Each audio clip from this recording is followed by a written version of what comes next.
It is 5 o'clock. Welcome to the City of Bloomington Redevelopment Commission meeting of February 2nd, 2026. We'll start the meeting with a roll call, please. Lori McRobbie, present. C. Scambolari, present. Randy Cassidy, present. John West, present. Deborah Meyerson here. Staff present, please. Anna Killian Hansen, Housing and Neighborhood Development. Tammy Caswell, Hand Department. Jeff McKim, City Controller. Kendall Kanoki, Engineering. Jane Cooper Smith, Economic and Sustainable Development. Zach Rogers with Engineering. Anna Dragovich with DSD. Dana Kerr, Legal. Okay. Thank you all.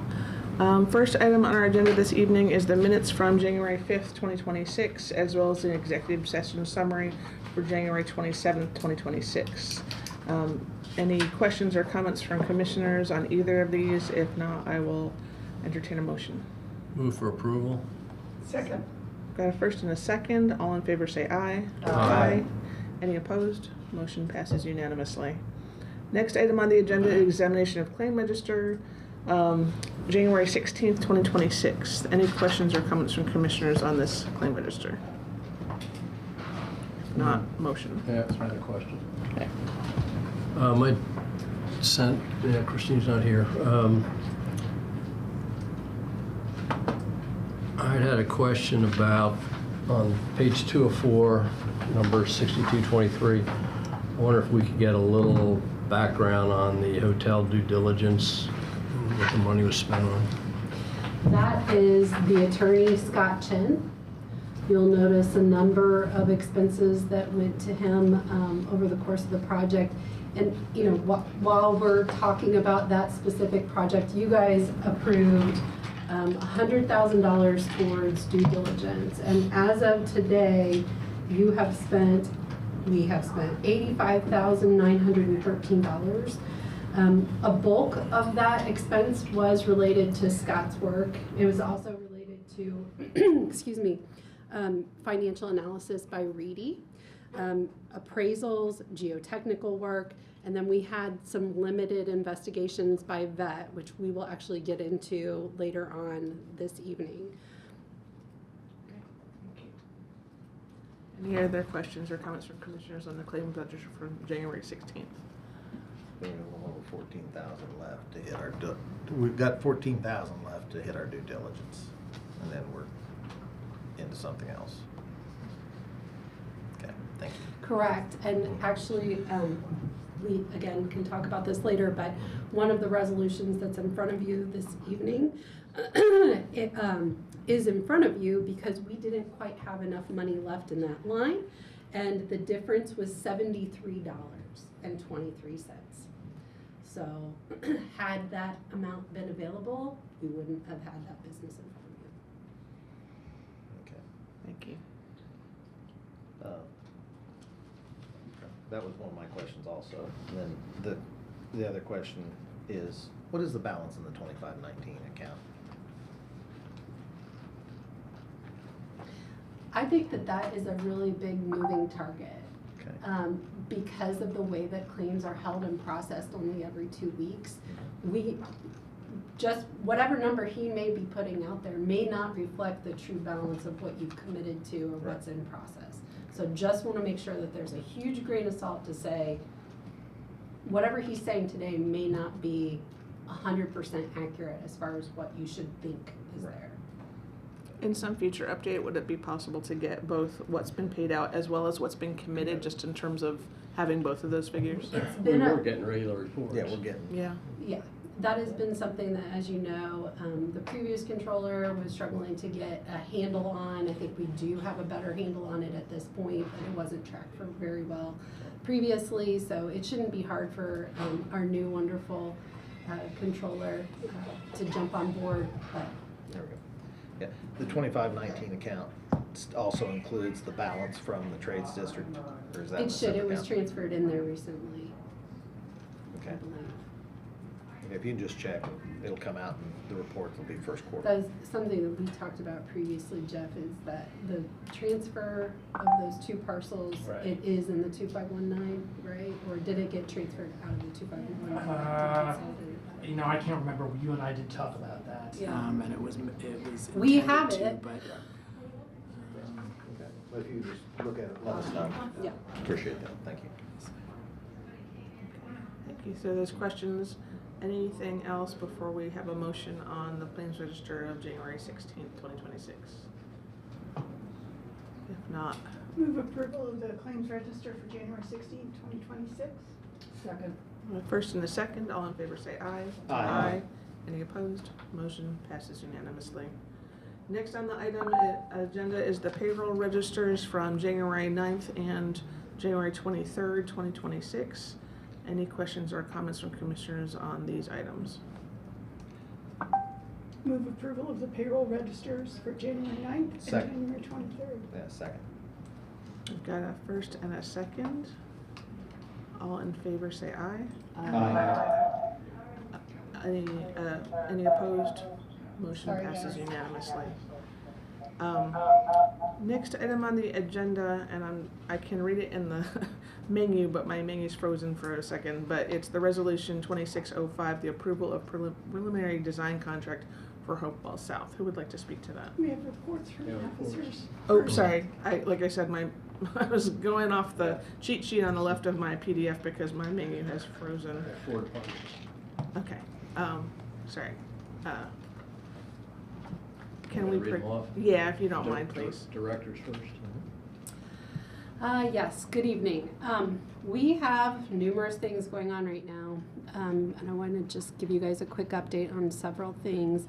This Thursday, February 5th at 5:30 p.m. in council chambers, we will be hosting a meeting on the creation of Bloomington's first residential TIFs. That will be for the future Sudbury neighborhood and as well Hopewell South. So please join us if you're able. On Monday, February 9th at 5:30 p.m., Hopewell South will be going to the Plan Commission for their second meeting. Thursday, February 12th at 6 p.m., we will be hosting a nationally renowned planning whisperer and Incremental Development Alliance faculty, Eric Kronberg, for a lecture on incremental development, Hopewell, and our evolving approach to development and development reform. So we hope you guys can make it. You do need to register for that, so if you plan on coming, please do so. You were sent a link previously. Our communications department has also released a press release that has that information, and this is being broadcast widely. We appear to be without quorum for our February 16th meeting. I am attempting to see if we can get it rescheduled. I am exploring the next Monday, February 23rd, but haven't heard from everybody yet, so we'll keep everyone posted as we find that out. Unless anything has changed, I do have that we have a quorum for March 1st, so we should be able to move forward unless something big changed. As you know, with this snow we've had a lot of snow removal along RDC properties, so you're likely going to be seeing some claims related to that in the near future. Probably know that our department hand is responsible for ticketing for Title VI, which includes snow removal from sidewalks. 24 hours after the last snow, our busy inspectors have been responsible for this in addition to their rental inspections, and since last Tuesday they have written more than 228 snow tickets to property owners. I have ordered appraisals on the 4 lots you own on Dodd Street. Once those are completed, I anticipate bringing you an offering, a public offering at some point. We'll keep you posted on that. I do want to alert you that HAND recently had our turn of accessibility training for documents to meet the April deadline, which is a federal requirement. This means that your packets are likely going to look very different in the near future. It will not be a full PDF altogether. There will be links to each individual document. So this is a federal requirement, just letting you know this is going to change how you're used to doing business slightly. I'd like to formally welcome your new treasurer and the city's new controller to his first meeting, Mr. Jeff McKim, who is off to a great and wonderful fast start. Last year, at the end of the year, we did bring you a allocation recommendation for the 2026 CDBG program year. We were recently at City Council, which that did get approved, so that was the final step in getting that going. That does not actually start until June, and we are still waiting on formal allocation announcements, which should be in the next couple of months. So we'll keep you posted as that transpires. But other than that, happy to answer questions. On to the next. With that, yeah, thanks. I'm recovered now. Okay. Thank you, I appreciate it. Do we have a legal report, please? I'm here for questions this evening, if you have any. Okay, thank you. Treasurer's report? I don't actually have a report yet. Thank you very much for the welcome. We do have a meeting with Reedy this week to discuss some kind of end of the year numbers, and so the results of that will be incorporated into a report at your next meeting. If there are things you would like to see in a financial report, or any additional data from the controller's office, please let me know. It sounds like you already have something that you had worked on with the previous controller that was useful. I certainly want to be able to build on that. So, I'll work with Hannah to kind of see where we can go with what had already been developed. Glad to have you.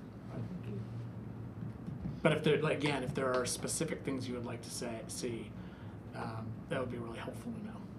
So the example being for the what's the new name for the 2519? Thank you, 2519 account, the example raised earlier of commitments in terms of overall spending as well as spent to date, just that would be helpful. In addition to, you can probably look at the model that Jessica had earlier, that was certainly a good foundation to replicate, and we can kind of work through if there's any other tweaks. So you like the report that had each of the projects laid out, along with what had been committed and what had been expensed? Yes. Yeah, and then by TIF allocation for each TIF district is helpful as well in terms of what's been spent to date. Thank you. Next on our agenda is business development update.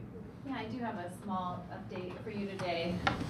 Last fall, via resolution 25108, you approved a lease for the 4th Street garage with Visit Bloomington, and they have had to go back and receive a variety of approvals before we can execute that lease. And they received their last approval last week from the Convention and Visitors Bureau, which allocated funding for the lease. So with that approval in hand, we can now get it signed. We're working for a start date of mid-February. If we can make that happen, at the outside, it would be pushed back to March 1st. So I just wanted to let you know that's alive and moving along. So the lease will be executed, then they'll start construction. Well, yeah, they'll start design. Design. Yeah. Okay. So if we were to look at it long term, are they thinking they'll be occupying sometime? Do they give us? I don't remember how many months they had planned for design build. But it's approved. But they want to go as fast as possible. They're ready to be downtown. Excellent. Thank you. There is a lease agreement already signed. It had a January 1st date on it. The resolution said that Deborah Merrison could sign the lease in final form. So we'll just have it did not have the start date in the resolution. So we'll simply do a very quick amendment to whatever that start date's going to be, and that can be signed next meeting. And then you'll back up the end date, right? So the term will be the same. Yes. Everything after the start date is all based on term, not further dates. Okay. Okay. Thank you. Thank you. With that, I think we're on to new business.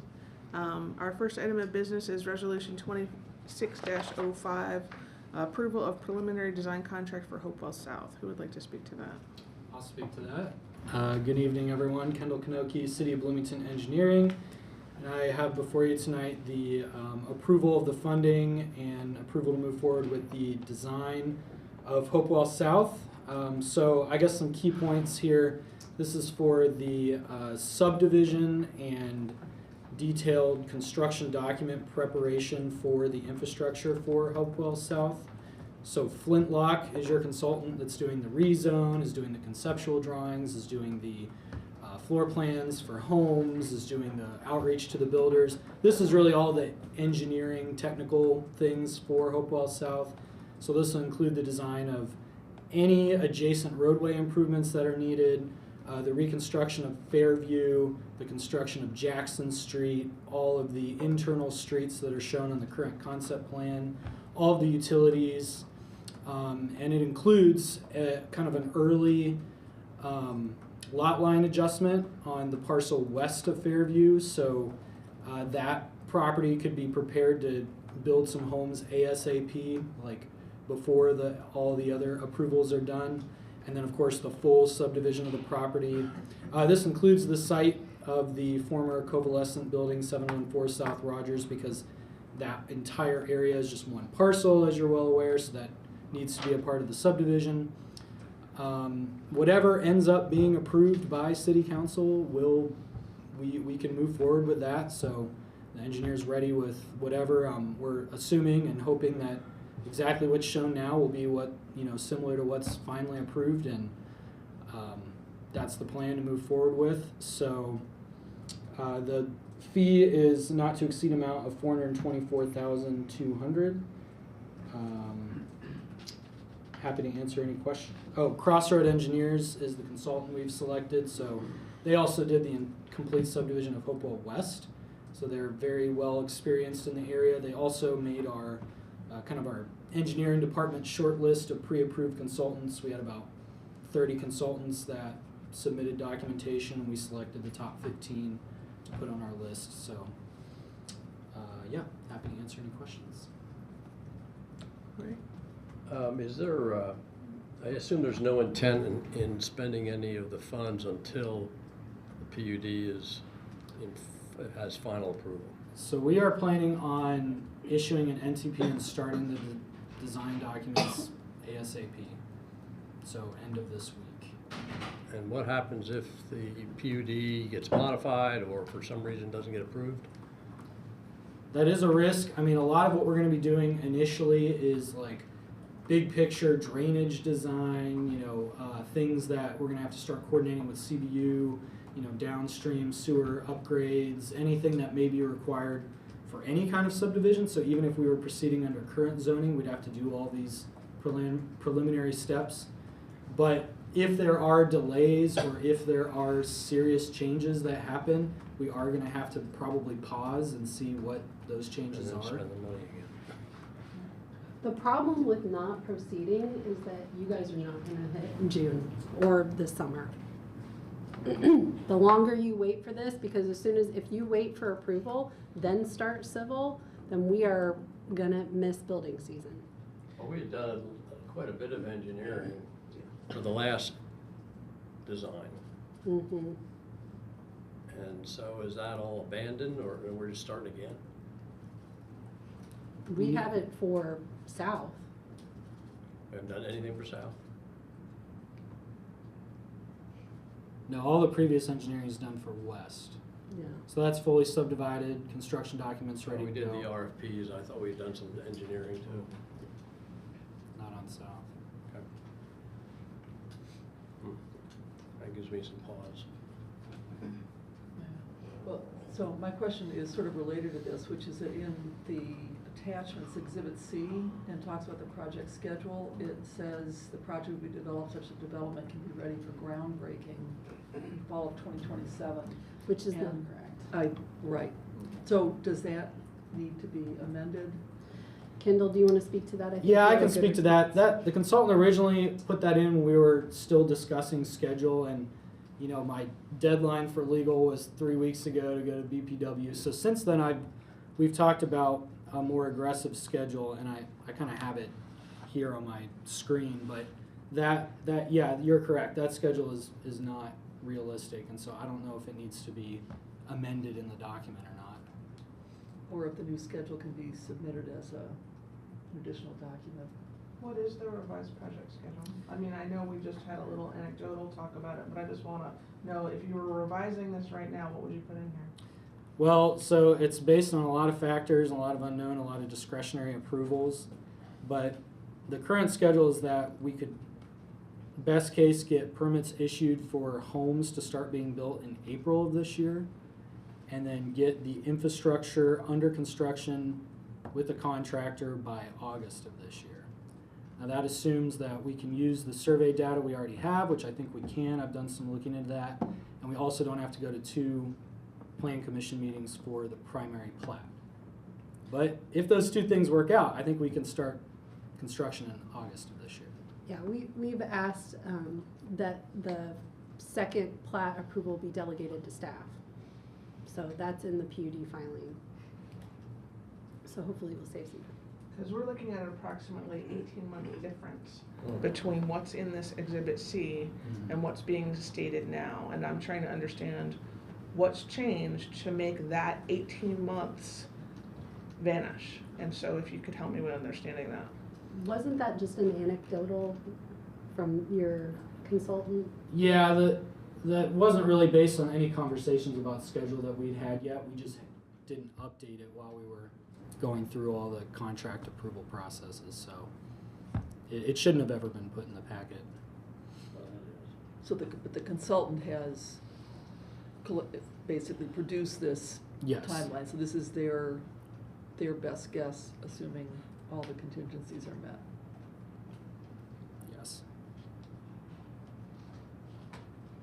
So from a contract standpoint that we're approving, sequentially, we need to approve it or deny it either way, and then it goes to Public Works. Yeah, and it's already been in Public Works, so if you approve it tonight, it's ready to go. Okay.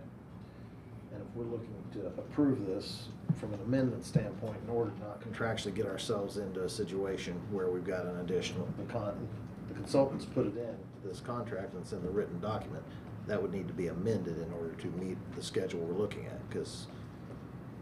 Right, but we should know fairly quickly. We're talking about next Monday when we're going to Plan Commission to figure out what the lay of the land is. So, to identify from a financial standpoint of a $424,000 contract, what's the amount do we anticipate would be spent out of this by the time we know? Do we have any idea, or? In a week, I bet that they, I'm just. Not much in a week. yeah, I mean. Okay, and we should have a solid answer. Correct. I mean, I hope to. Okay. But we should be better prepared after Monday to figure that out. Okay. I mean, the risk with not charging forward at this point, again, is time. So it's your decision as to if you want to meet the time that we've been aiming for and that I've had people breathing down my neck to get done, so. I, for one, want to move forward as quickly as possible, but I also don't want to enter into a $424,000 contract that then has an additional year in the contract that then doesn't, without an amendment to this contract. Can you speak to that, Dana? Because Yeah, normally. Yeah, it's an estimated schedule. Being early doesn't hurt anything. What, you could approve this, and I don't think there's any risk because they're gonna wanna earn the money. And so they're gonna wanna do the work, and they've already worked with Kendall on this, and it's a company they've worked with before. What we could do is ask them, once we get a better idea nailed down, at the next meeting, we could bring some sort of document from them stating this is what they believe the schedule will be, and then that way you can rely on that moving forward.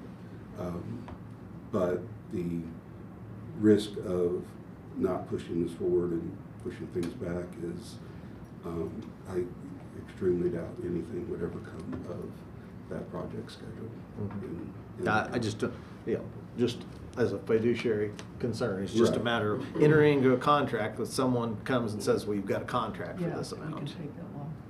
Yeah, and we can take that long. Not that they will, or even an expectation of that, but just to be very well aware. And how do we amend or put ourselves, we got a week or two. Yeah, if you would like, and you approve this tonight, and so that they can move forward, we could bring an amendment back to it with a more revised project schedule, but again, it's gonna be a contingent project schedule anyway. So it's not going to be perfect, but we could bring that back as an amendment to Exhibit C. And then you could have that, we could work that out. Okay, because we're trying to hit August to start building. That's our Summer season, yes. summer season. I don't wanna get to November and No, then building season's done. no. And we're not gonna put one house in without water, sewer, or roads. And stormwater is a big component of this that has not been calculated yet. So we need the civil on board to get the stormwater figured out. And there are 4 lots that are on First Street, that once we do a lot line adjustment, they could get started building much faster. And so, but they're, that needs, so we'll see some movement quicker than that. But to move past that, we've got to get the civil work done. Yeah, I'm just trying to get that amended schedule figured out. That's all, because, we signed a contract, we're obligated accordingly based on what's there. The other half of my question in terms of the schedule is, as we've discussed, it still goes to the second hearing before the Plan Commission, and then it goes to City Council. And I'm just trying to get a sense, I know we talked about this at the beginning a little bit, just trying to get a sense of what we're approving a resolution for today in terms of the sum, the risk of getting an amendment back for an increase in costs because we approved a sum that may have been premature, and I understand absolutely the reasoning, so I'm just trying to weigh the pros and cons, honestly, of the expedited schedule and working with the building season, but also that we've got some administrative stuff that could have some tweaks that could ultimately increase our costs with us. So I'm just trying to get a better sense of how to weigh, again, the schedule, because the schedule then works, right? Like, hey, we need a little more time because it took a little longer, we've got these changes, but then we also may be looking at, again, an increase in cost because of unknowns that we're approving before we know it, so. I'd like to double down on what Deborah said. I'm really the project schedule as Exhibit C calls out for is not particularly relevant to me. What's relevant is to Deborah's point about spending the money, and then,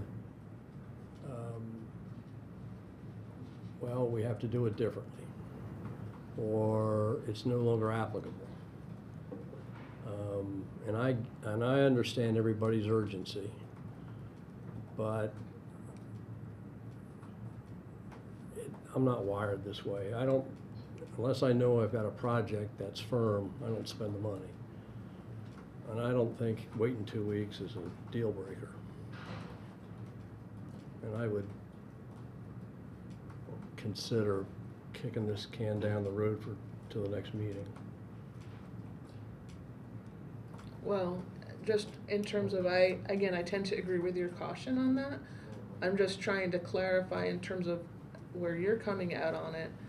There's, again, it's not just another week, because another week is just the Plan Commission. I know. There's still the council I realize before it's all kind of said and done. And so trying to is having the council's final approval, is that enough of a halfway point?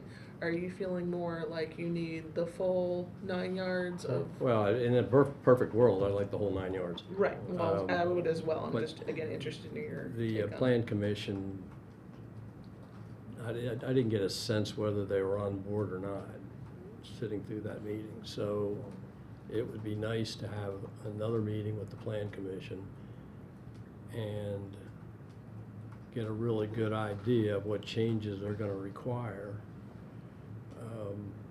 And I know the council could disrupt, but if it gets vetted well enough by the Plan Commission, maybe the council will accept it.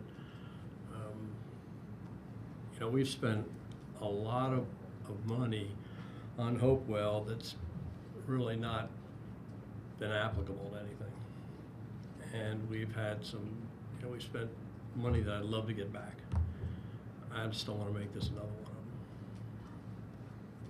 So, to that point, money and schedule on this. could we look at allocating a smaller sum of this particular contract as we move forward through the approval process? Yeah, I won't speak to whether or not you can do that right now as part of the contract, but I will say there are things we can get moving on, like the lot line adjustment, like what Dana was talking about.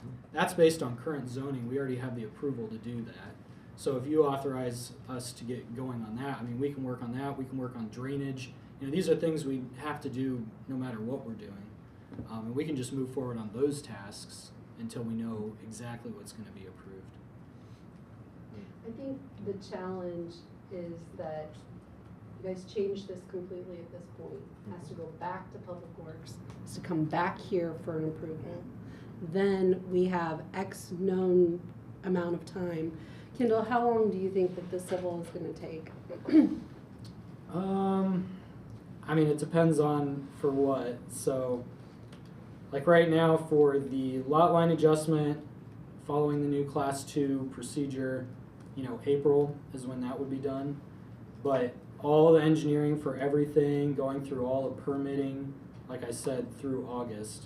So it's a process, right? Right at the beginning, we're going to be doing kind of big picture things. We're going to have a preliminary meeting with CBU. We're going to, you know, send the surveyor out so they can do the lot line adjustment, subdivision, and then we start to get into more detailed design. So the farther along we get, the more important it is to know exactly what we're going to be doing. And right now, I have by March us knowing exactly what the zoning of the property is going to be, and that works great. But if that turns into April, May, June, I don't know what kind of delays are possible. Yeah, we're definitely going to have to pause or decide how much risk we're willing to take on. Is there a provision in the contract that allows you to pause?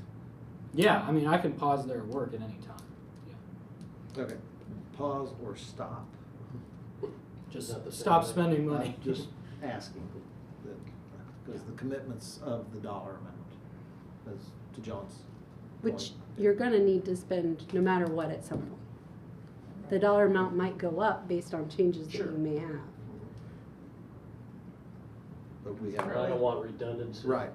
Well, it's not redundancy. If we can get going I and then understand press that. pause when we need to press pause, make adjustments as needed. I mean, it's up to you guys, but we are not going to hit your dates for. Kendall, if we were to wait until March to approve this contract, what happens? That basically pushes everything back a month. When? So then that'd be September, October for. You Yeah, said I'm it not- has to go back to Public Works, Yeah, Simon? when's Public Works meet next? They meet every 2 weeks, but you have to submit 2 weeks before their meeting to get on the agenda. I don't know how to get this done from a resolution standpoint, but what you suggested about doing some preliminary work that we're gonna do anyway, that's not bothersome to me. And it takes some money to do it. And I wouldn't have a problem with the commencement of that work. What I don't like is having that 400 and some odd thousand hanging out there to be spent because we've already approved it. And we have no control, we don't have any control over when that money is spent.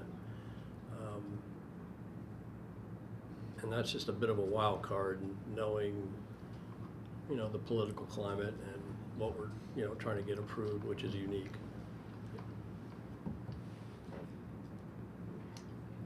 So I don't know if there's a way to get So what that are our done. options at this point? Well, since it can be paused once you get through the other part, and it, I mean, pause it can be stopped if we're not doing the project. I don't see any harm in moving forward with it to at least do this, because what you're relying on is city staff to stop them when they need to be stopped. And so that's, you know, if you rely on city staff to do that, you don't have to be concerned, because you're not turning this money over to, you're turning the money over to the control of engineering. You're not turning the money over to control of the consultants. Yeah, right. So you have the engineering is in control of whether the money gets spent or not. So engineering can control, you know, they can say they hear you loud and clear, you only want to do the things that you know have to be done, and they can limit that to that until they know that the project's moving forward, and then they can cut them loose on the other parts. How about this? How about if we were to approve this, how about if you come back and meet with us in 2 weeks?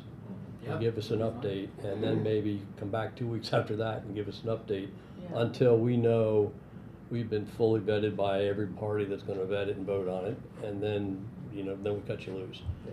But that way, if we want to step up and pause, we can do that.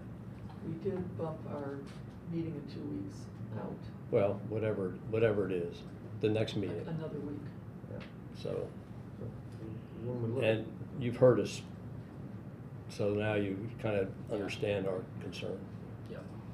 Looking at Exhibit B here, essentially, what we're talking about to move forward is $66,700. Is that the amount we're actually looking at under Exhibit B of the compensation?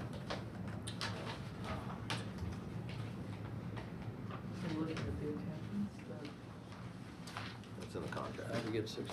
How'd you get that, Randy? Well, on the iPad, for God knows what reason, it says Exhibit B, 26. Yeah, I got that. No, It's I page see the 49, math. I I think. just wondered Page how'd you- 49, yeah. How'd you come up with Yeah, how'd you get your 66,000? 40,000 in meeting and coordination, 40,000 and 26,700.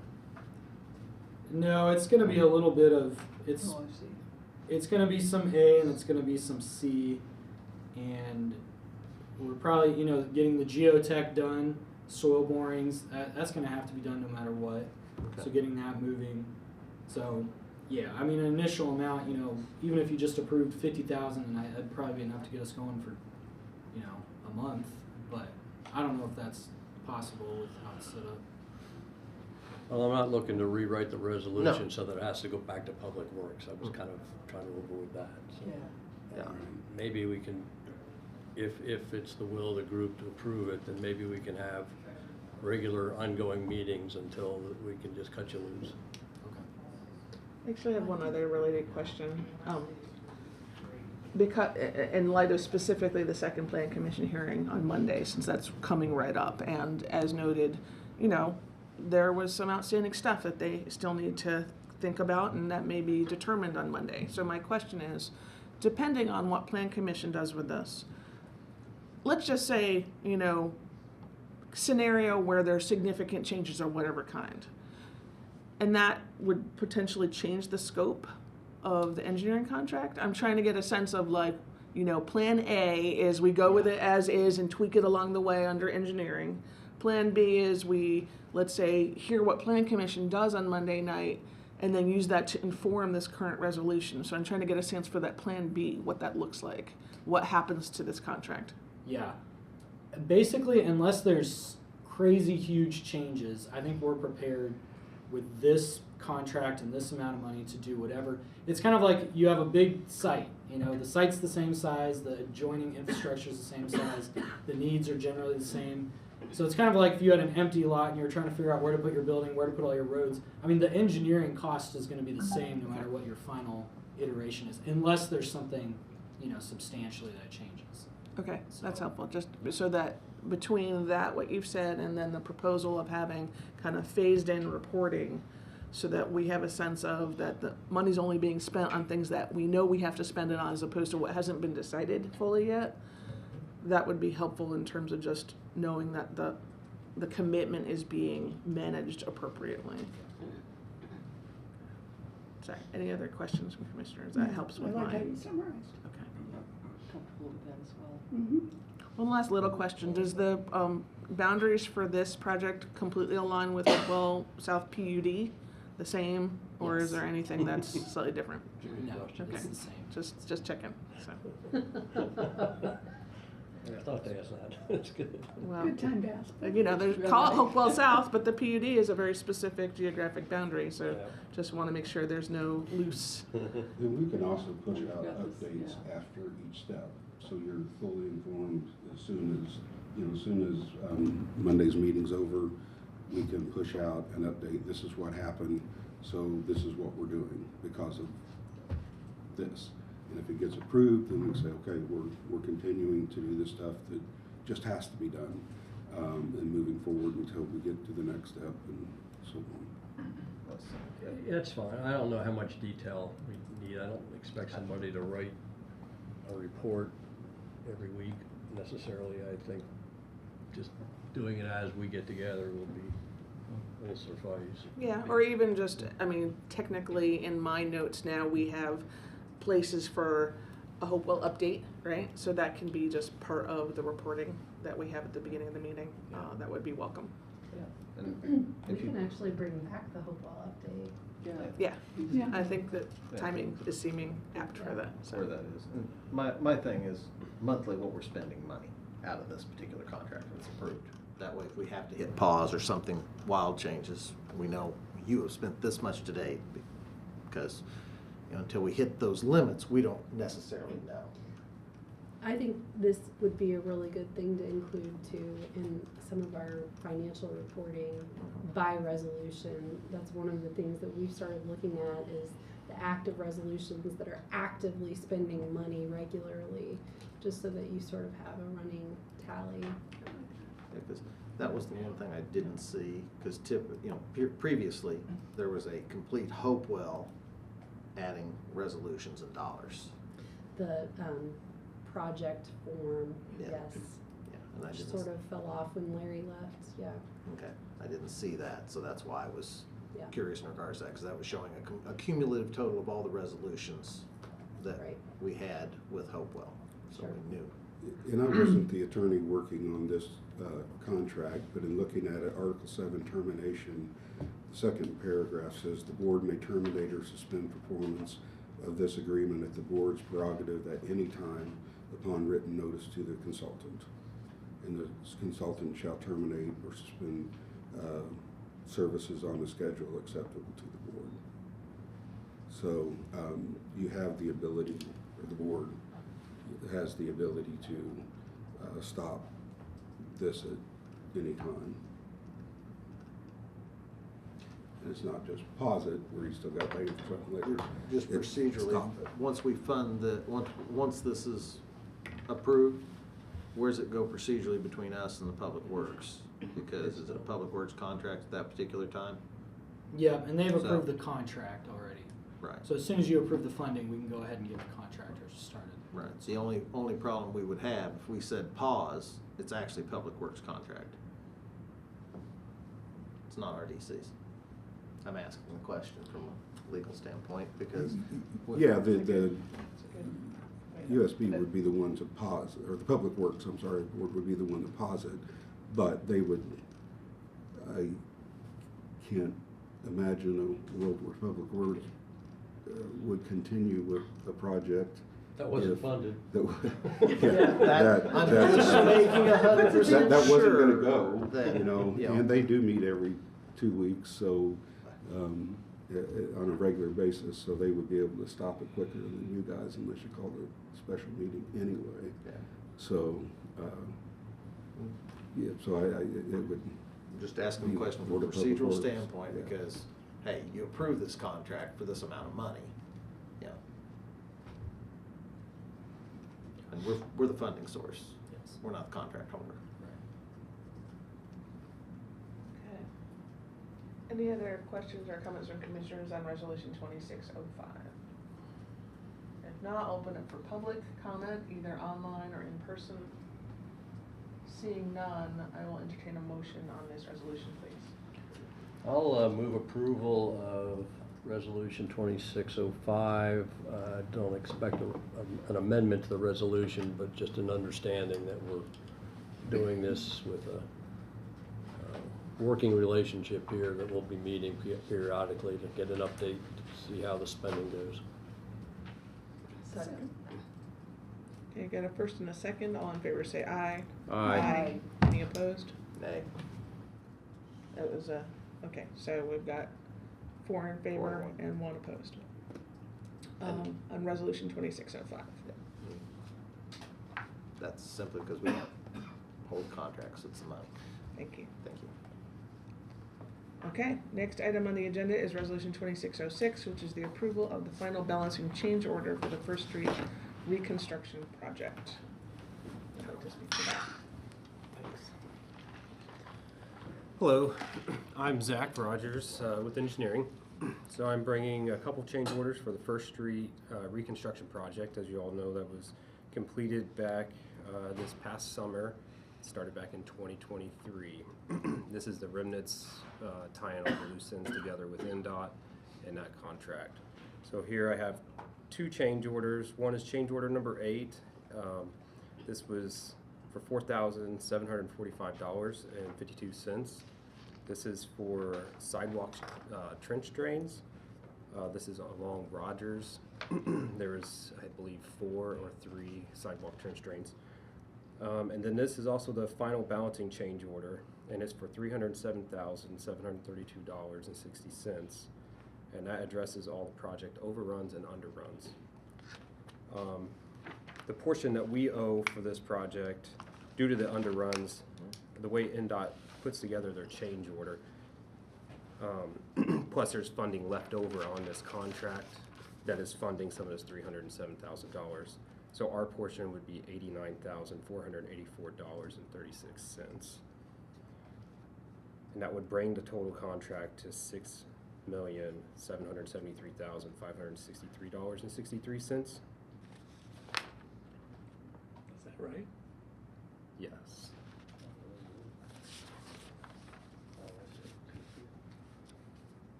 Yeah, so the revised, so not our full portion, you know, this is a federally funded project, so this is partially federal money, partially our money. But the 89,484 is our money. Yes. And go ahead. Oh, can you just read that final contract amount again? The revised contract amount Yes. after the change order? Yes. Be $6,773,596.63. Okay, that's right. Did I read something Yeah, different off the in the front? resolution, it says $563. And 63 cents. Yeah, 596.63 is The the actual. correct amount. I see that, yes, that is incorrect. On the resolution. So the correct amount again? The revised amount would be $6,773,596.63.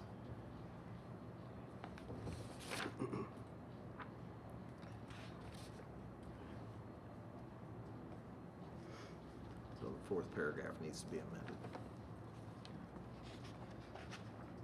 Or 4th whereas, excuse me. Yeah, so it's $3 off.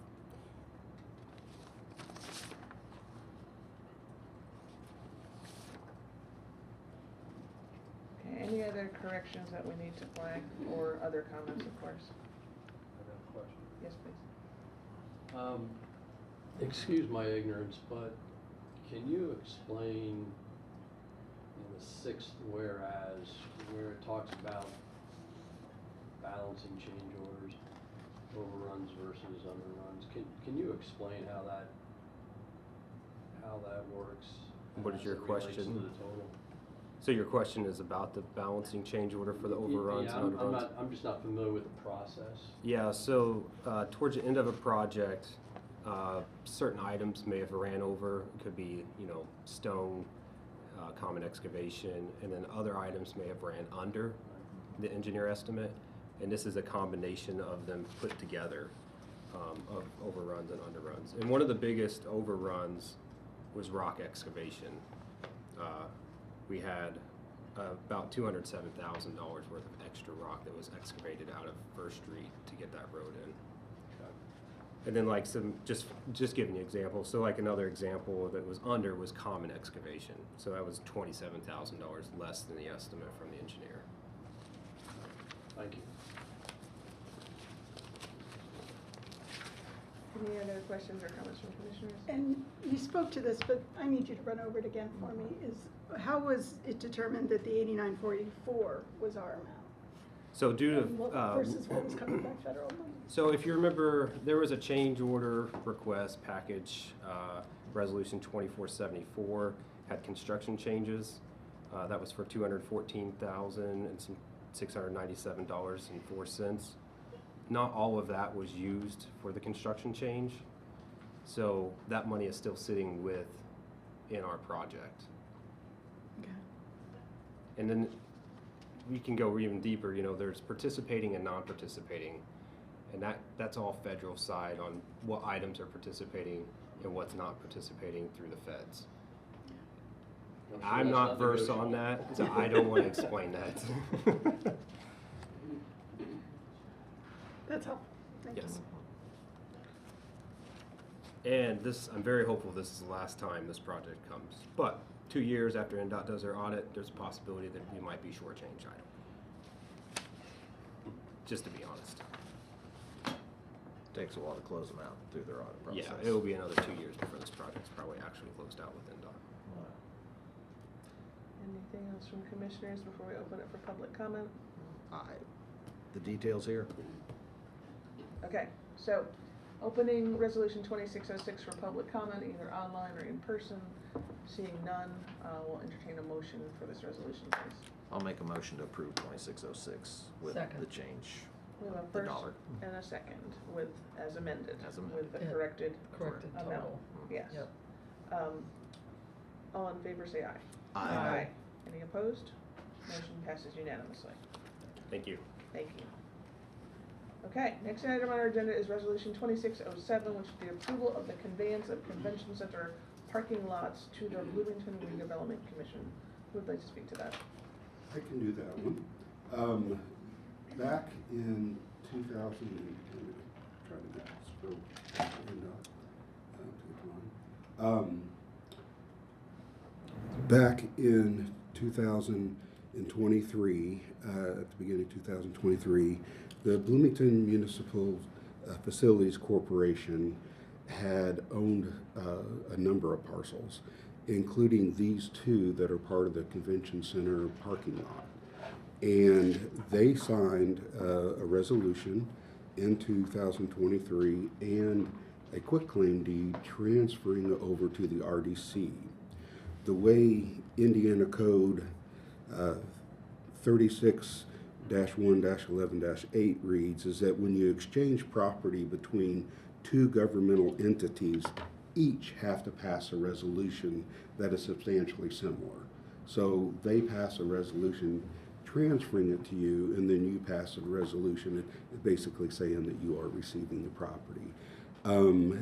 These were signed in 2023. The Facilities Corporation was in business at that point in time, so the deeds are valid, their resolution is valid, but in order to change this with the county auditor, we need to have a resolution by you guys that basically equals their resolution to satisfy that code.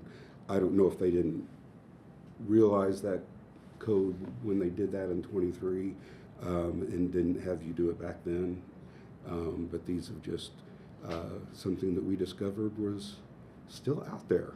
And so, and there actually are a number of properties that they own. The Facilities Corporation was started because in Indiana, we're on our second constitution, because after the first constitution, our state went bankrupt within a year.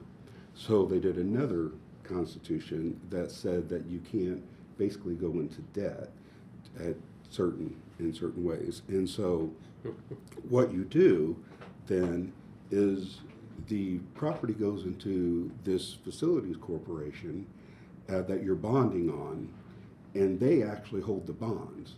And what you do is you pay lease payments to that Facilities Corporation and the amount of the bond payments so that the bond payments can be made. So it's a lease, a bond lease rental agreement. It's used all the time by local governments. At the school that I'm part of the board on, we do it all the time.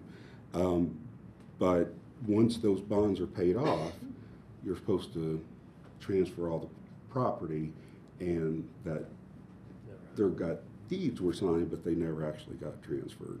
I'm going through them because some of the exhibits are different. Some are going to the city, some are coming here.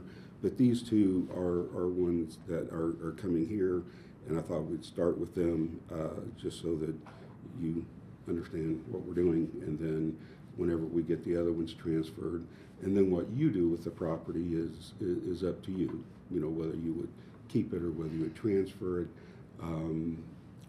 whatever, you know, however you would want to do that. But since those quit claim deeds are signed, or their resolution is signed, in order to effectuate the transfer, you have to pass the resolution in front of you. So it's a formality for the most part. Yeah, it's just to meet the statute. Yeah. Is it appropriate to have some record of what those properties are worth, or is that not, that's outside this process? It's outside this process, but there are, GIS, it tells you what, you know, they're assessed at.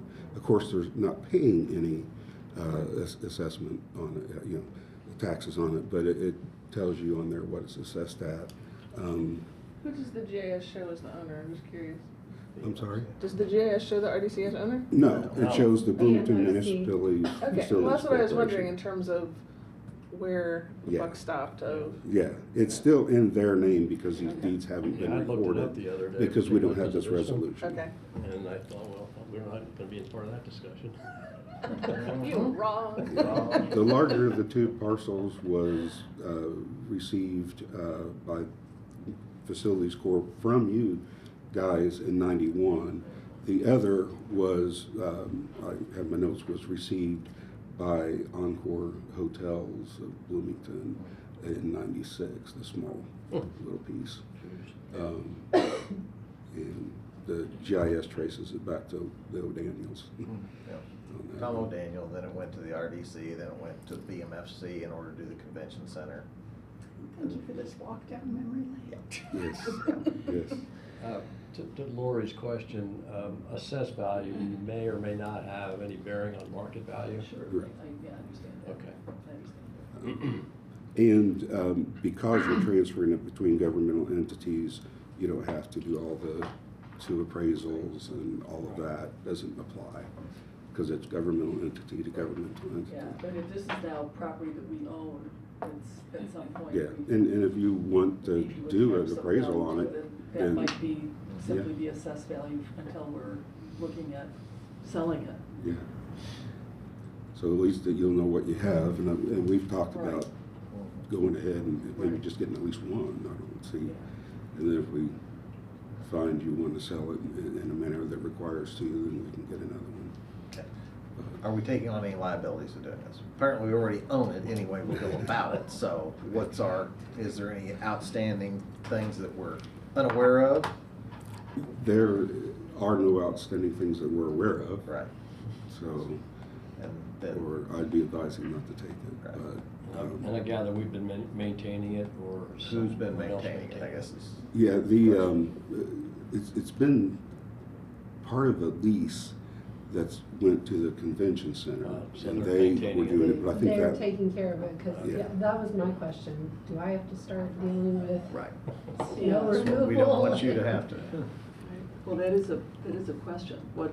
I think it's in their lease that they Yeah. have to maintain that space right Okay. now. and the lease was entered by BMFC back then, and you guys, and the convention center. So we just need to verify what that lease and the time frame. Just making sure that we're not taking on any additional things that we're unaware of.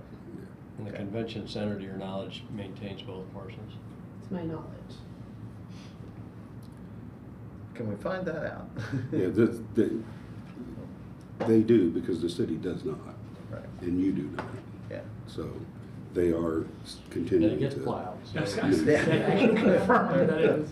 And Well plowed. again, I would think if you wanted to give it to them, they would be happy to take it. Has But shovels. it also sounds like you may want to know what it's worth first. It's a little baffling to have a lot, now therefore, and then the RDC hereby approves the conveyance of the property in the 2023 resolution, and there's no signature line for the RDC. That's just baffling to me, but anyway. So we're cleaning it up. Yep. This is a cleanup from, Yeah. Okay, So- any other questions on resolution 2607 in terms of what we need to know? If someone could just get with Convention Center to identify any leases or anything. May I just make one quick comment on this? Just that, just to note that these parcels have been identified by the city administration as being appropriate for the Convention Center expansion project, and that has been communicated to the CIB. So the CIB has those parcels in mind for potential hotel projects. It just puts you right in the middle of that process. So. Yeah. We are aware. Which I know, you thought you just got out of the middle of that. Well, So. Are these gonna be included in our insurance quote in the next resolution? The insurance only covers structures. So, Okay, just, yeah. okay, I just wanna verify that. Surface lines? we got a Otherwise, it resolution on- relies just on the city. Okay, then we've got, on that, we're just under our liability. Okay, thank you. Okay. Okay. If there's no other questions from commissioners, we'll open it for public comment, either online or in person. Seeing none, we'll entertain a motion. This is for resolution 2607, please. Move approval of resolution 2607. Second. We've got a first and a second. All in favor say aye. Aye. Any opposed? Motion passes unanimously. Thank you. Next item on the agenda is resolution 2608, which is the approval of payment to property insurance to Highland, and as clarified, that is for structure. Who would like to speak to that? I can too, if you want. Our risk department in legal deals with obtaining insurance for city properties and works with RDC properties as well. They're diligent about going through and who owns what properties and determining what part of the insurance premium is applicable to whom. And the risk department has indicated that the RDC's portion of the cost for the coverage is $66,603, as shown in the invoice attached to the resolution. This would be paid out of the operating fund, the 2519 fund, and this would be for this year, and say that the resolution won't expire until January 31st of 2027, because that gives us the opportunity, because Highland actually doesn't give us a bill until well into January, but it starts January 1st. So this will give us the ability to work with them to determine, again, what the next cost is going to be that we would bring back to you for that. So even though technically they want to do January 31st, 2026, it never gets paid then, because it never gets to us in time to be paid then. But they know that, RISC knows that, and has assured me that that's not a problem. I did catch a small error on this quote that includes the insurance of 615 West First Street, which was actually demolished as part of the Hopewell South project. So RISC is working to get a credit back on that amount, so just FYI. That question I have in regards to it is properties and list of properties and what the appropriate dollar amount for each property is. When I asked RISC for that property list, they were not able to break it out per property, but they were able to give me a list of the properties. I'm sorry, I had that just open. And this is a properties with just improvements only. Yeah, I mean, I'm sorry, I lost my email that had it on there. It's the 714 building, it's the hospital parking garage, it's the forge, it's the mill, it's Shires West. 627, yes, South North Morton. That was the former Innovation Center. College Square. Yeah, College Square. It's the That's what structure. the properties on the first part of our page is then, of our packet. In the very beginning of our packet, Yeah. there was the pictures of all of the properties, and it That- didn't have any discussion in regards to it. That was your request at the last Right, meeting right. to That's what put in some I'm of trying to those key parallel and properties. ask the question. Yes. If that parallels to this. It should, Okay, mostly, yes. I To the think so. extent they have structures on them. Yes. right. Okay, they got that minus, and then we'll get a rebate back on First Street. Thank Yeah, you. he Catching was working on that, but not in time for the packet. Okay. So Would it be, sorry, we have it in here.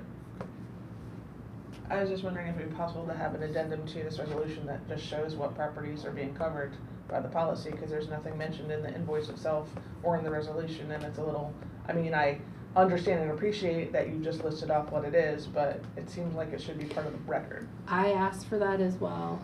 I got an email response and said it was not attached to that. So, yes, I understand. Okay, could that be a follow-up to this resolution, just to have that part of the public record whenever you get the full final Yes. list? It's in there. Thank you. Absolutely. So it's that list that you received from Gary. Gary and back I've had on some back and forth on January it. 14th. We've had some back and forth on it because of that 615. West from Yeah, yeah, so we'll, Can't we really make that pending? we can bring that back and reflect it in the minutes maybe, or would you prefer, well, how would you Yeah, prefer that it's? what we can do is bring it and you speak by resolution and your minutes, so we can come back and include that in the minutes, and we can say that we want that. What we'll do is we'll bring it into a document, and you guys can vote that you want that added to and attached to the resolution that you passed tonight, and then that will be added to that on the, in your completed resolutions. Okay, so when we actually go ahead and adopt this resolution tonight, what do you recommend in terms of having that recorded in the minutes, in terms of that request? That our Pending. request. Yeah, well, you don't want to Whatever. be pending because you want to be able to pay the bill. Right. But that you expect that there to be a appendage put on the resolution at the next meeting to actually show the properties. Okay. So that will come in the minutes for that. Yeah, that Next it'll meeting. it'll come. You'll vote for that not as a resolution, but as just an item, a business, and then in that you'll state that you want that added to this resolution. So you'll cover it then. Have you cover it now? As how would you do that? Or you wouldn't have to do it. If you want to do it, you could say that you request that staff bring the list of properties to the next meeting, and then at the next meeting you say, put this, attach this to the resolution. Okay. Thank you. Yeah, I mean, and it also includes things like the 4th Street garage, except for 90% of that is being paid from Public Works. 10% is only to you guys because of the commercial space.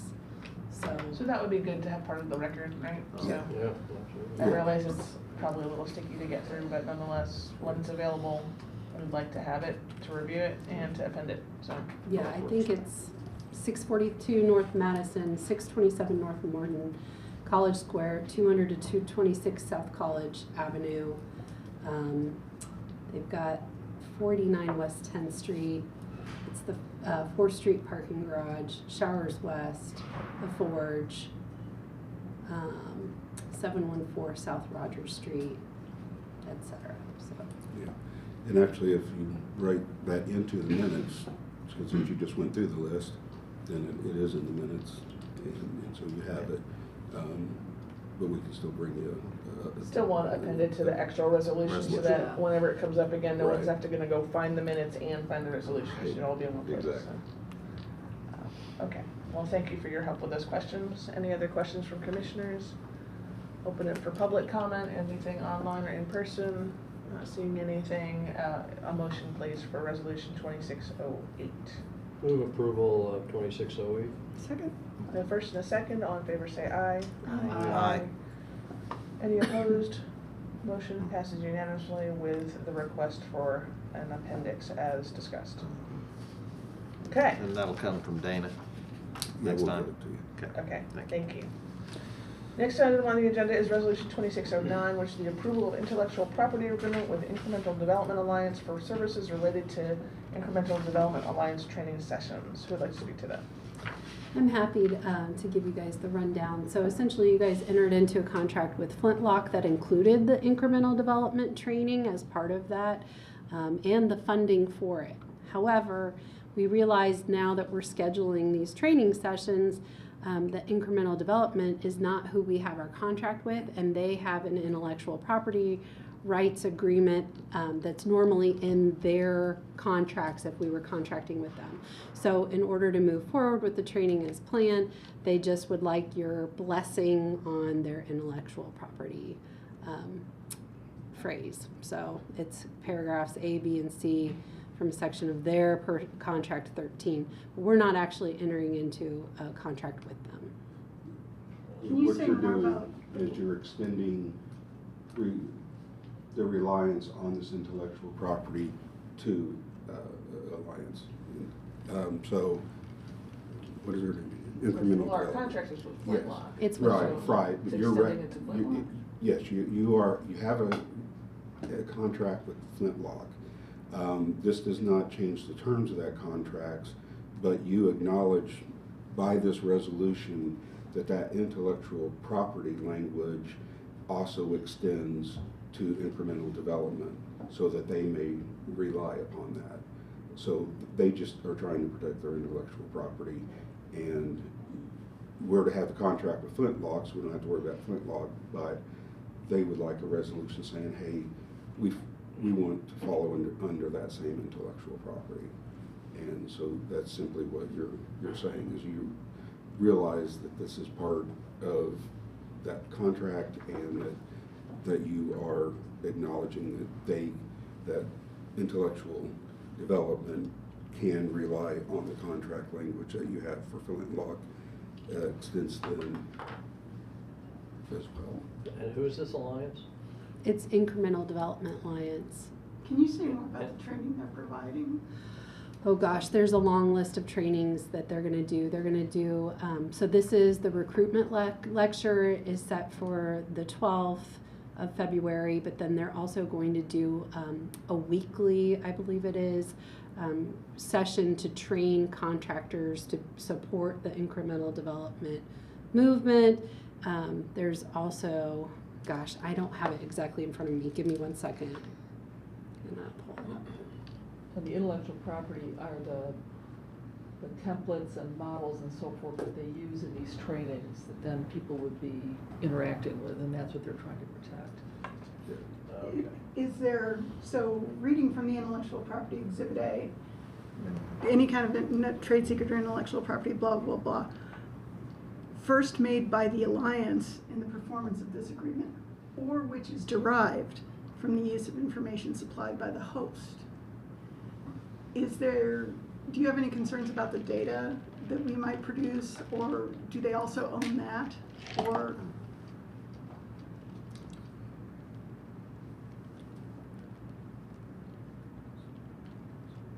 do you see where I'm reading? Which one is it? Letter A under, it's number 13A under intellectual property in Exhibit A.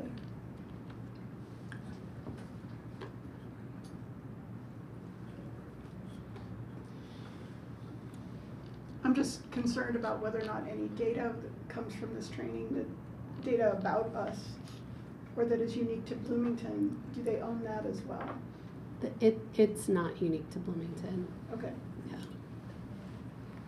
Yeah, it's data as far as how many went and all that, that's not intellectual property. Right.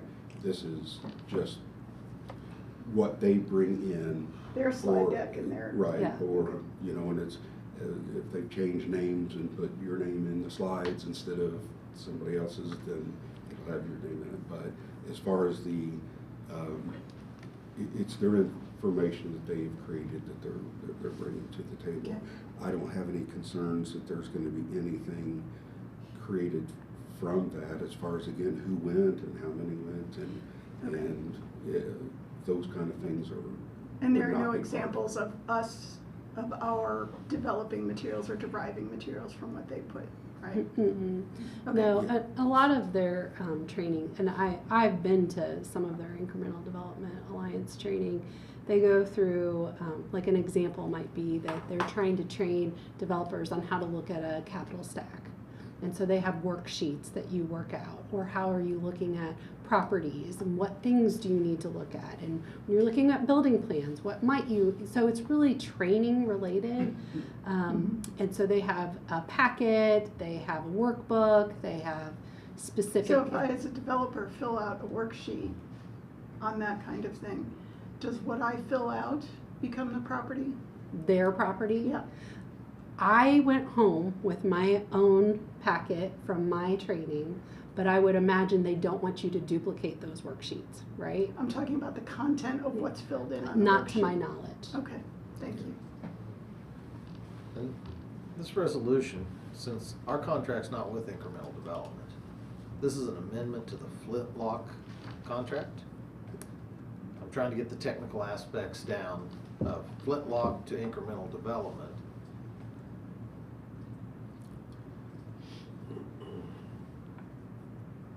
Because we don't have a contract with incremental development No. It's an agreement with incremental development. through Flintlock, but our contract that we've already approved is with Flintlock. Flintlock's already signed the incremental development contract for this process, but they would like our blessing as well to say that we're not going to swipe any of their materials. I think it's in clause 2 under the whereas, where it says that the exhibit furthers the public's best interests and recognizes incremental development alliance is covered under the Flintlock agreement, right? So that's, I think, where it's trying to bridge the gap that I hear you describing. Right.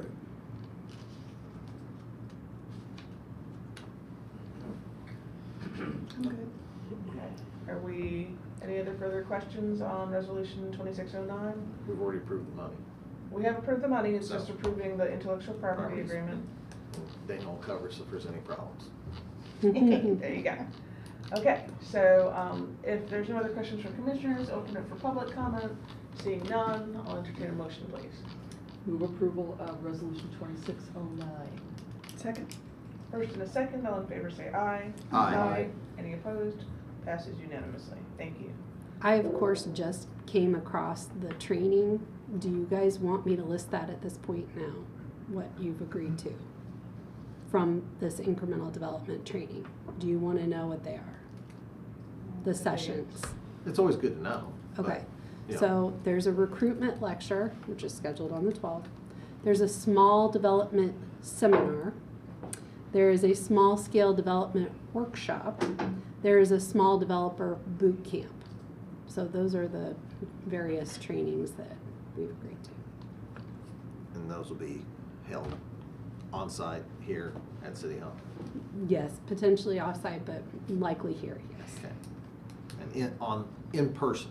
In not- person. Not just a Zoom. Correct. I do think that the boot camp, though, is online, because that's I think, several week session that's like once or twice a week.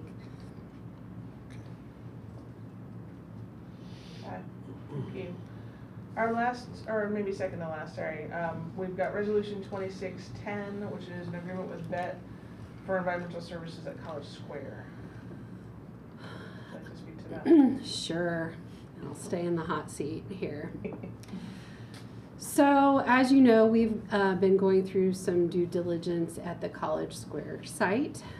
It was discovered through conversations with IDEM that in order to receive a site status letter, site status letter, that we need to do some further investigation, which includes investigation to delineate petroleum impacts in groundwater, and to confirm the groundwater metal impacts are dissolved.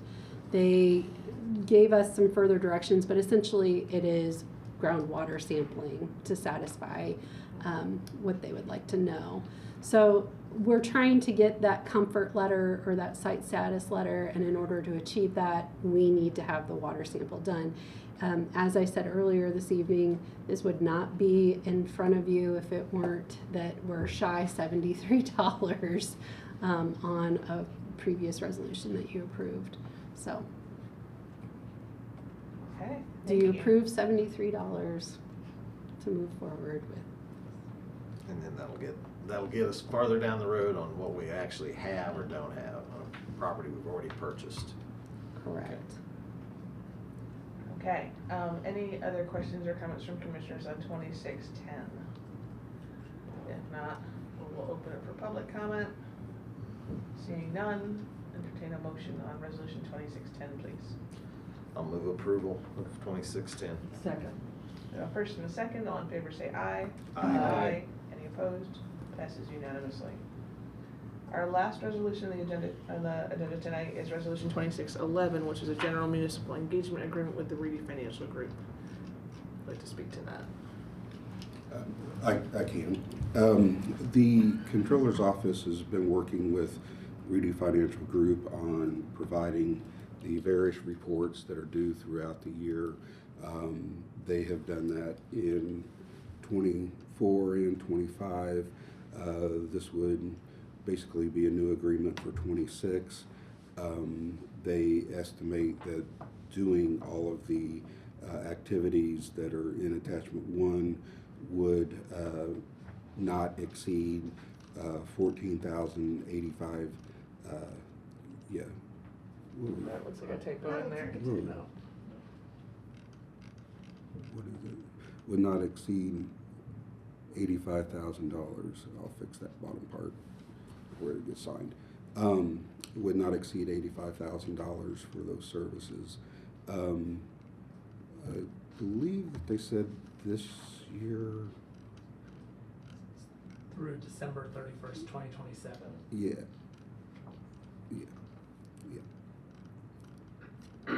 So, again, this is just to continue working with them for the reports that you have to do as part of being an RDC.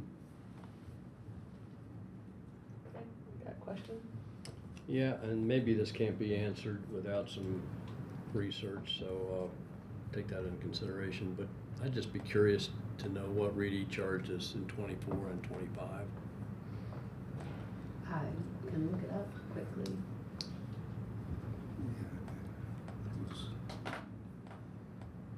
Not that quickly. This also, I will say, this is not just for the reports. If you look at the scope, this is actually also, this is really for potential bond analysis. If you're considering bonding for Hopewell, for the police station, for Summit, this is all the services associated with analysis in helping you through the process of doing future bonds. And if we don't use all that, then what happens?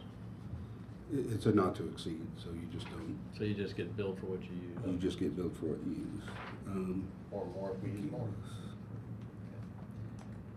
Okay. Doesn't include anything from a bond counsel standpoint, though. No. They're not bond counsel. Yeah. They estimate total cost would be $74,000 actually, but 15% buffer because they do have the unknowns, as Jeff had stated. So, and if it, yeah, so they just, to give us some flexibility, they suggested $85,000 not to exceed. And this is only for the services provided at RDC and not other departments or commissions in the city? Correct. So last year, I'm showing, and I may not have access to all of the lines because I know that the previous controller had paid some certain invoices with them. But what I'm showing is that it was around 24,000, 23, 4. Which may not be complete because I may not have access. Sometime this year, we should, good possibility of looking at some bonding, which would be part of the financial analysis that they're Right, and it would be really helpful to just be able to pick up the phone and say, okay, we're ready for this, instead of having to wait for another meeting to do an analysis and. This question is why, when we get to the financial reporting from the treasurer, it would be helpful to have, again, the committed 25-19 funds and the expended 25-19 funds, so then we would have, let's say, seen in the last quarter what we committed to Reedy and what had been spent, so that would have been in front of us on a regular basis. So I'm just tying together that discussion from earlier in the meeting to what we're talking about right now, in terms of what will be helpful for financial reporting. Yeah, I again just want to caution that any financial report is going to be a little bit fluid, only because, like, for instance, your maintenance resolution, it says anything less than $5,000 you guys don't need to approve. So we have random repairs that come up on buildings, and so you may not be aware that that's being spent, but you haven't totally committed to it or aren't aware until you see it on the claim. It's more having the accounting is what I'm talking about, as opposed yeah. to the approvals, right? Yeah. Of just being able to see, oh, well, we approved 85,000 for Reedy, and we're halfway through the year, and then we've spent 25,000 Yeah. or whatever it is. Yeah. So. Yeah, that's kind of more of a project level reporting, which I think does make a lot of sense. It's sort of an earned value analysis. Especially for the 25-19 funds, which have a lot of latitude in terms of how they're spent. So, and again, so the question that we're talking about right now, we're approving up to 85, but the question of, well, how much have we spent in the last couple of years? So looking for a way to track that so that we have a sense of that before just asking on the fly with a specific resolution. So based on what you said, even if you're off by half, we're approving a whole lot more. I'm assuming staff is okay with this number? I think it's absolutely essential. If you're going to be considering bonding, it's essential that we have these services in place. Like Anna said, so that we can call them up and have them do. I mean, they've already done some kind of very preliminary models, but this is assisting us throughout the process of doing up to 3 or even more different issues. And they have, they know what we're doing. They've been involved with us for the last 2 years. So this is an estimate that they feel is a comfortable estimate for them. Unless we start doing nuts bonding, then it might change. They felt comfortable with this level. I have to say also with Reedy, my experience has been they've been very clear when they're doing analysis for us that they're representing us and trying to do what's right. So they'll say, this doesn't look like a good deal for you guys, don't consider this isn't right. So they are our financial advisor and are very helpful. I think we saw an example of that. Yeah. We did. Last year, so I would agree with you. I have no question, Jeff, I don't have any question about the services or their integrity or anything else. I was just questioning the amount. I have one logistical question with dates, which is the second page of the resolution says, unless, this is clause 3, says, unless extended by the RDC, the authorizations provided shall expire on January 31st, 2027, whereas the first page of the Reedy appendix says in the first paragraph, this engagement shall be effective from the date of approval through December 31st, 2027. So just help me understand those two dates. This is authorized the payments for anything that they would do in December. So you're authorizing staff to spend the money that might not be invoiced until beginning of January for the work done in December. Yeah, but this says December 31st, 2027, and the page before it is for authorization through January 31st, 2027. It would be, if it was the following January for previous invoice, that would either be for 28, or this should say for 26, and it should be for 27, right? Yeah, the contract itself goes till December 31st, 2027. Okay, so that means that the second page of the resolution should presumably say January 31st, 2028, so that you can account for spending of invoices issued in December. Is that correct? I'm going to defer to Dana on that one.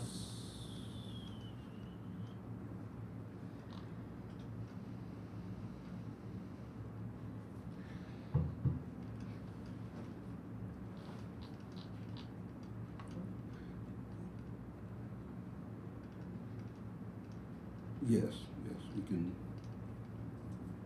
and I can do that real fast. We'll have it right over there.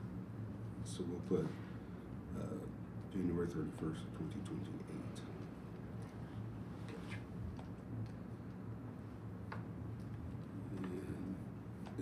And it now says that.